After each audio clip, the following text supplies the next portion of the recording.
오늘은 느헤미야 6장 15절에서 7장 4절까지 함께 보겠습니다.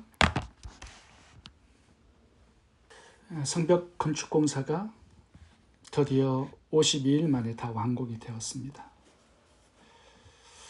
굉장히 신속하게 끝마쳤죠. 원수들의 방해 공작도 굉장히 많았지만 16절을 보면 하나님께서 도우셔서 신속하게 완공할 수 있었다, 이렇게 기록합니다. 성벽 공사가 완공이 되자 한 가지 현상이 나타났는데, 모든 대적들과 주변의 이방 민족들이 두려워하고 낙담했다, 이렇게 말씀하고 있습니다. 왜 그럴까요? 원수들의 입지와 기득권, 영향력이 이제 상당히 좁아졌기 때문입니다. 성벽이 무너지고 황폐했을 때는 예루살렘에 마음껏 들락거리면서 이 백성들의 소유를 약탈했어요. 이제는 그렇게 더 이상 하지 못하게 된 것입니다. 이제 하나님의 성전 예배가 부흥이 되고요. 또 더 많은 사람들이 이주해 오게 되고요. 이제 국가로서의 기초를 이제 튼튼하게 마련할 수 있게 된 것입니다. 그래서 두려워한 것이죠. 성벽 건축이 완공되고 이제 문도 다 닫았습니다. 모든 것이 다 끝난 것일까요? 아닙니다. 이거는 새로운 시작을 의미하는 것이에요. 이 성벽 완공보다 더 중요한 것들이 있습니다. 오늘 본문에서 두 가지를 말씀하고 있는데, 성벽 완공보다 더 중요한 것 두 가지가 무엇인지 살펴보겠습니다. 첫 번째는 외부의 적들로부터 성을 지키는 것입니다. 그렇잖아요. 완공하면 뭐합니까? 외부의 이방 민족들이 침공해가지고 다 무너뜨리고 불태우면 완공한 그 모든 수고가 헛되이 돌아가는 거죠. 그래서 성을 쌓는 것보다 더 중요한 것은 성을 잘 지켜내는 것입니다. 성이 완공은 되었지만 아직은 안전하지 않습니다. 이방인들이 여전히 분투하고 있고요. 또 언제 침공해서 무너뜨릴지 모릅니다. 그래서 느헤미야는 이 예루살렘 성이 안전하게 지켜지고 보호될 수 있도록 성벽의 동서남북에 이 출입문에 문지기들을 세웠습니다. 문지기들을 세울 뿐만 아니라 모든 주민들에게 책임을 맡겨요. 자기 집 맞은편의 성벽을 잘 지키라는 책임을 부여합니다. 1절부터 읽어보겠습니다. 성벽이 건축됨에 문짝을 달고 문지기와 노래하는 자들과 레위 사람들을 세운 후에, 3절입니다. 내가 그들에게 이르기를 해가 높이 뜨기 전에는 예루살렘 성문을 열지 말고 아직 파수할 때에 곧 문을 닫고 빗장을 지르며 또 예루살렘 주민이 각각 자기가 지키는 곳에서 파수하되 자기 집 맞은편을 지키게 하라 하였노니. 여기 보면 문지기들에게만 책임을 맡은 게 아니라 모든 주민들에게 다 책임을 맡겼습니다. 너희 집에 바로 맞은편 성벽을 너희들이 지키고 사수하라, 이렇게 명령을 내린 것입니다. 그러니까 모든 사람들이 전부 다 파수꾼의 역할을 하라는 것이었습니다. 다시 성이 무너지지 않도록, 불타지 않도록, 원수들이 침공하지 못하도록 지켜내라는 거죠. 이게 성벽을 완공하는 것보다 더 중요한 사명이었습니다. 우리가 어떻게 적용해 볼 수 있을까요? 우리들도요, 원수들이 들락거리지 못하도록 지키고 보호해야 할 신앙의 영역들이 있습니다. 내 마음의 성전과 성벽이 무너지지 않도록, 내 마음의 문을 원수들이 마음대로 들락거리지 못하도록, 잠입하지 못하도록 파수꾼을 세워야 합니다. 내 마음, 내 생각, 내 감정, 내 지성을 신앙으로 지켜내야 돼요. 그렇게 하기 위해서 매일 주야로 말씀을 묵상하는 것 매우 중요합니다. 말씀으로 파수꾼을 세우는 거죠. 내 마음에 세상의 이론과 철학, 사상들이 물밀듯이 들어오지 못하도록 지켜내는 거죠. 깨워서 쉬지 말고 기도하는 것도 매우 중요합니다. 기도로 방어하는 거예요. 범사에 감사하는 것, 이것도 중요하죠. 마귀가 원망거리를 계속 주지 못하도록 감사로 내 마음을 지켜내는 것이죠. 하나님을 마음을 다하고 정성을 다해서 예배하는 것, 이게 내 마음과 영혼을 지키는 것입니다. 오늘 저희들이 저녁 7시에 말씀 공부에 함께 모여서 말씀을 공부하는 것, 이런 것들이 전부 다 내 영혼의 파수꾼을 세우는 역할을 하는 것입니다. 교회와 복음을 전하는 선교사님들을 위해서 기도해주고, 또 말씀을 전하는 목회자들을 위해서 중보기도 하는 것, 이런 것들이 전부 다 우리가 성벽을 지켜내는 그런 싸움이 되는 거죠. 그리고 구제와 전도와 선교의 사명에 힘쓰고 헌신하는 것도요, 내 영혼이 잠자지 않도록 깨어있게 만드는 굉장히 중요한 신앙적인 요소들입니다. 누가복음 22장 46절 읽어보겠습니다. 이르시되 어찌하여 자느냐, 시험에 들지 않게 일어나 기도하라. 기도하지 않으면 마귀가 베드로를 밀가루로 청구하듯이 그렇게 우리의 영혼의 벽이 무너지게 되어 있습니다. 항상 기뻐하라, 쉬지 말고 기도하라, 범사에 감사하라. 이것이 그리스도 예수 안에서 너희를 향하신 하나님의 뜻이니라. 이 하나님의 뜻을 세워야 되겠죠. 이 뜻이 무너져. 그러면 성벽이 무너지는 겁니다. 우리의 영혼에 악한 영들이 들랑거리지 못하도록 우리의 마음, 생각, 감정, 이성, 우리의 믿음을 지켜낼 수 있어야 한다는 것입니다. 우리가 매일 하나님의 은혜를 공급받아야 되겠죠. 하늘의 힘과 능력을 공급받아야 또 우리의 마음의 성전과 성벽을 굳건하게 지킬 수 있습니다. 우리가 그냥 무방비 상태로 우리의 마음을 그냥 두잖아요. 그럼 원수들이 날마다 들락날락하게 되어 있습니다. 내 생명과 하나님 주신 축복들을 누락질해 가는데도 그냥 모르는 사람들이 많이 있어요. 그러니까 열심을 내야 되겠죠. 계시록 3장 1절을 읽어보겠습니다. 내가 네 행위를 아노니 네가 살았다 하는 이름은 가졌으나 죽은 자로다. 4대 교회였죠. 무릇 내가 사랑하는 자를 책망하여 징계하노니 그러므로 네가 열심을 내라. 회개하라. 부지런하여 게으르지 말고 열심을 붙고 주를 섬겨라. 이것이 악한 영들이 내 마음을 침투해서 하나님 주신 은혜와 축복들을 노략질해 가지 못하도록 보호하고 지켜내는 비결입니다. 두 번째, 우리가 해야 할 일이 있습니다. 그것은 내부의 적들로부터 우리의 마음을 지키는 것입니다. 느헤미야가 성벽을 완공한 후에 두 가지 사명이 있었습니다. 외부의 적들로부터 성을 지켜내는 것이고요. 또 내부의 적들로부터 성을 보호하고 지키는 일이었습니다. 이 원수가 외부에만 있는 게 아니라 유대 공동체 안에도 원수들이 많이 있었습니다. 근데 외부의 적들보다 내부의 적들이 더 위험합니다. 북한의 그런 외부적인 공격보다 더 위험한 것은 한국 사회에 침투한 간첩들이 아니겠습니까? 이 유대 공동체 안에도요, 성이 완공된 다음에 이 성을 무너뜨리려고 침투한 그런 악한 세력들이 많이 있었습니다. 이 성벽 공사 기간 동안에 끈질기게 느헤미야를 암살하려고 시도했던 사람들이 있었죠. 산발락과 도비아입니다.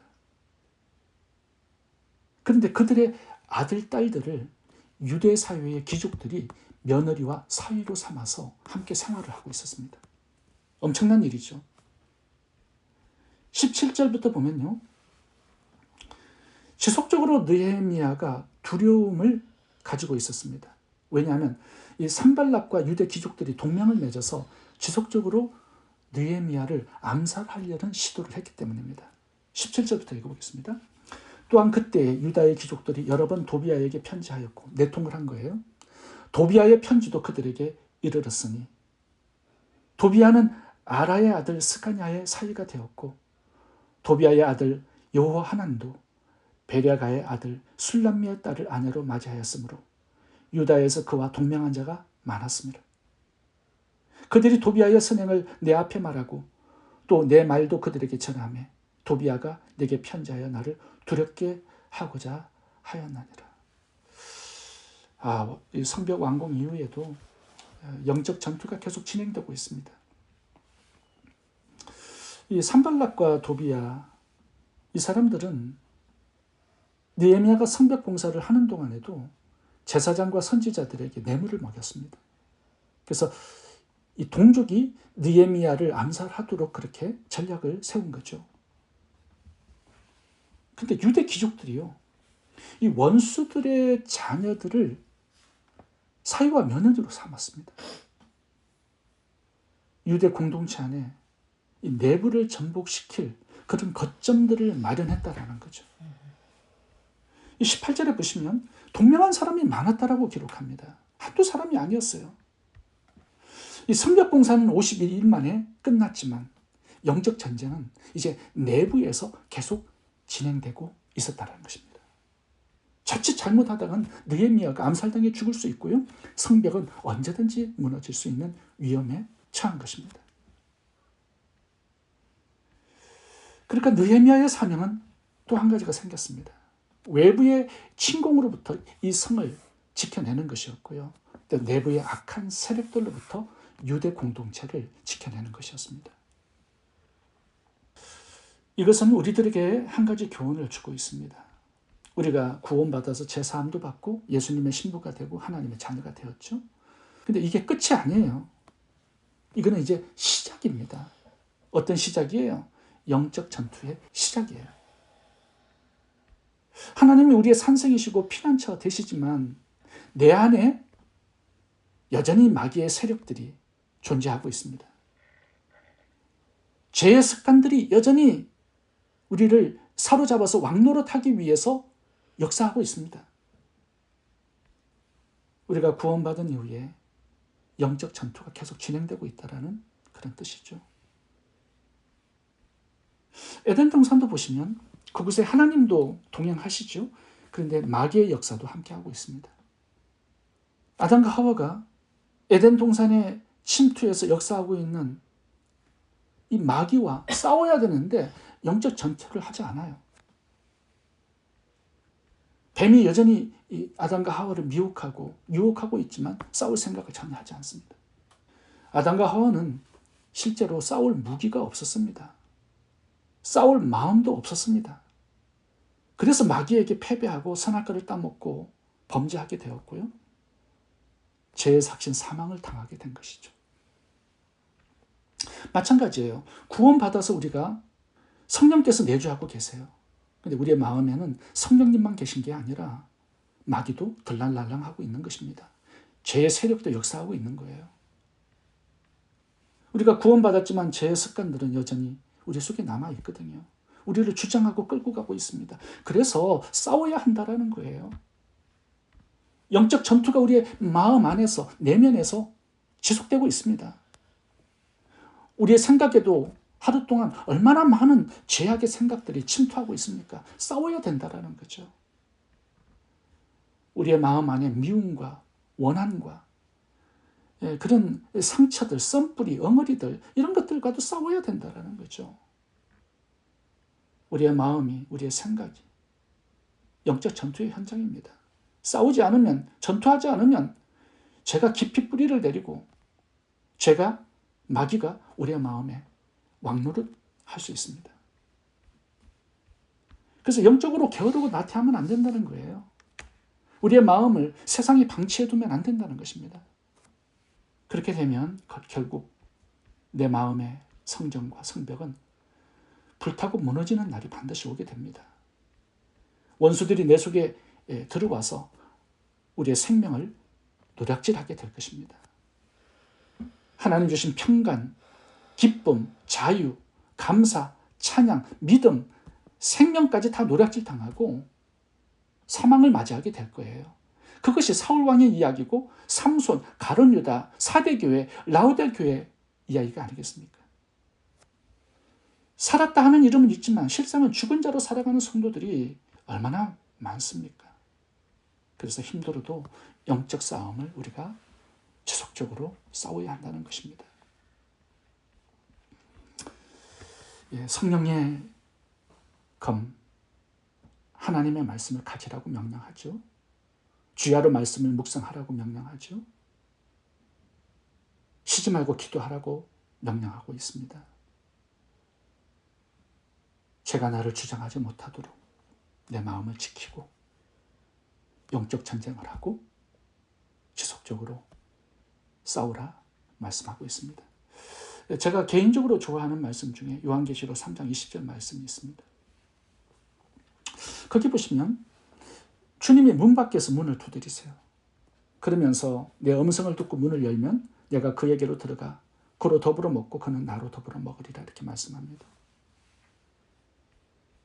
주님이 우리의 마음 문을 두드리세요. 언제까지? 우리가 문을 열 때까지 그렇게 기다려 주신다라는 그런 말씀입니다. 하나님께서 우리 속에 강압적으로 들어오시지 않습니다. 주님이 우리 속에 들어오시는 거, 우리의 마음의 주인이 되시는 거, 우리에게 참 복된 일이죠. 근데 하나님은 강제적으로 그렇게 하지 않으신다는 거예요. 우리의 동의를 거쳐서 그렇게 하시겠다라는 거죠. 그래서 우리가 동의할 때까지 기다려 주십니다. 우리를 하찮은 피조물로 여기지 않으시고 귀한 인격체로 존중해 주시기 때문이에요. 그래서 중요한 게 뭐냐 하면요. 우리가 죄를 거부하고 하나님이 우리의 마음의 주인 되시고 왕이 되시는 것을 사모하고 그렇게 초대하는 것이 중요하다는 것입니다. 우리가 죄를 미워하고 싸우고요. 또 우리 마음에 주님을 왕으로 주인으로 인정하고 동의하고 모셔드리면 주님은 우리 속에 들어오셔서 왕이 되시고 주인이 되셔서 다스려 주시고 영적 전쟁에 필요한 힘을 공급해 주시고 우리의 삶을 승리로 이끌어 주신다라는 말씀을 하고 있는 것입니다. 그래서 열심을 내라고 말씀하는 것입니다. 우리들에게는 외부의 적이 있습니다. 우리의 마음의 성전과 성벽을 외부의 침투로부터 잘 지키고 보호할 수 있어야 합니다. 그리고 우리의 마음에 이 죄의 세력들과 싸우고 영적 전투를 잘 감당해야 합니다. 그래서 주님이 우리의 왕이 되시고 주인이 되셔서 우리를 다스려 주시고 우리를 승리의 삶으로 이끌어 주실 수 있도록 그렇게 날마다 기도하면서 나아가는 저희들이 될 수 있기를 바랍니다. 기도하겠습니다.